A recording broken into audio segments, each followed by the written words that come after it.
रमजानुल मुबारक के 3 घंटे बहुत कीमती हैं, बस अगर आप इनकी हिफाजत करें तो ये 3 घंटे माह रमजान के आखिर तक 90 घंटे हो जाएंगे।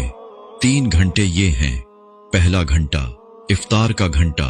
इफ्तारी जल्दी तैयार कीजिए और दुआ के लिए वक्त निकालिए, क्योंकि रोजादार की दुआ उस वक्त रद्द नहीं होती। लिहाजा खुद अपने लिए, अजीजों और मरहूमीन के लिए दुआ करें। दूसरा घंटा रात का आखिरी घंटा। बस खुदावंदी आलम से खलूत करें। अल्लाह आवाज देता है, क्या कोई दरख्वास्त करने वाला है कि मैं कबूल करूं? क्या कोई इस्तिगफार करने वाला है कि मैं उसको मुआफ कर दूं? लिहाजा उस वक्त तुम इस्तिगफार करो।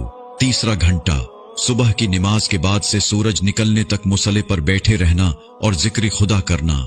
ये 90 घंटे हैं। इन औकात को कीमती बनाएं, जिक्र खुदा करें और गैबत से दूरी, नमाज़ पंजगाना और नाफिला बजा लाएं। ये सिर्फ 30 दिन हैं और बहुत जल्दी गुजर जाएंगे।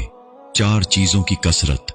पूरे रमजानुल मुबारक में 4 चीजों की कसरत का हदीस शरीफ में जिक्र आया है। नंबर 1 कलमा तौहीद की शहादत। नंबर 2 इस्तिगफार। नंबर 4 जन्नत का सवाल।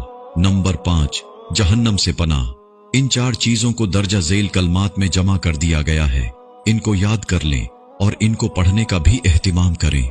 ला इलाहा इल्लल्लाह